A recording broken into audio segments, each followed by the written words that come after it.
ये महंगाई का मुद्दा अब हिंदुस्तान में मुद्दा नहीं रह गया क्या विनोद जी? हम देख रहे हैं कहीं कोई चर्चा ही नहीं है, कोई विरोध ही नहीं है। 7-8 रुपए 9 रुपए बढ़ गए पेट्रोल डीजल पर, गैस भी देखिए कितनी महंगी हो गई। ऐसा लग रहा है या तो लोगों ने ये मान लिया है कि वॉर की वजह से है, सरकार का कंट्रोल नहीं है, या फिर ये थोड़े थोड़े जो रुपए बढ़ रहे हैं आम लोगों को इससे कोई असर नहीं पड़ रहा है। विनोद जी, ये मानसिकता क्या है विनोद जी? नहीं, निवारक असर तो पड़ रहा है, लेकिन जोर का झटका धीरे से है। तो वो भी जो है दोनों चीज़ें हैं। युद्ध की सच्चाई लोग जान रहे हैं, ये समझ रहे हैं, युद्ध भी इसका कारण है, लेकिन असर नहीं पड़ रहा है ये मैं नहीं मानता। असर तो पड़ रहा है, लोगों का बजट जो है बिगड़ रहा है, लोग उस बजट को एडजस्ट कर रहे हैं। अगर मान लीजिए कोई अपना वाहन लेकर के रोज निकलता था तो उसने हफ्ते के दिन कम कर दिए। इस तरह लोग पब्लिक ट्रांसपोर्ट का थोड़ा सा इस्तेमाल करना बढ़ा दिया लोगों ने। असर तो पड़ रहा है, लेकिन सवाल ये है कि ये संकट काल जो है ये कब तक चलेगा, ये बड़ा महत्वपूर्ण है। अगर ये लंबा चला तो फिर निश्चित रूप से फिर जो विरोध की बात आप कर रहे हैं वो विरोध सामने दिखाई पड़ेगा।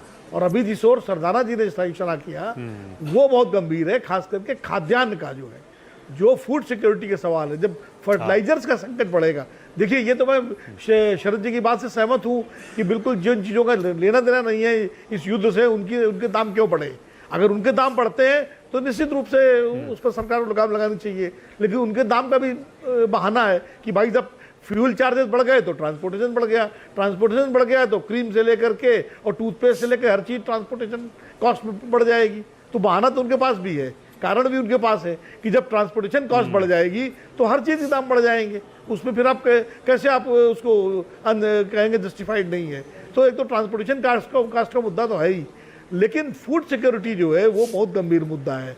क्योंकि अभी तक तो ये है गैस की वजह से ठीक है रसोई पे असर पड़ रहा है, लेकिन फिर भी लोग अल्टरनेटिव इंतजाम कर रहे हैं, केरोसिन ले रहे हैं, कुछ लोग गांव चले गए या जो पीएनजी पर शिफ्ट कर रहे हैं मिडिल क्लास है, तो अभी उतना संकट नहीं है। लेकिन जिस दिन खाद्यान्न का संकट पैदा हो जाएगा, जिस दिन 25 से 40% जैसा कि विजय जी कह रहे हैं वो संकट बढ़ेगा, तब क्राइसिस ज़्यादा बड़ी होगी। और मुझे लगता है वो क्राइसिस आए इसके पहले कुछ न कुछ समाधान निकलना चाहिए।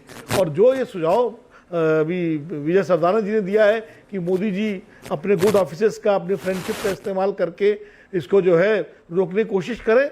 निश्चित रूप से भारत एक बड़ा देश है, उसकी आवाज़ है, आवाज़ सुनी जाती है दुनिया में, उसको एक प्रयास करना चाहिए। लेकिन हमारे विदेश मंत्री तो पहले ही एक पोजीशन ले चुके हैं कि हम दलाली नहीं करते। अब उन्होंने नेगोशिएशन को दलाली बता दिया था। तो समस्या तो ये भी है ना, सरकार की अप्रोच की बात भी है कि सरकार को अपनी अप्रोच बदलनी पड़ेगी।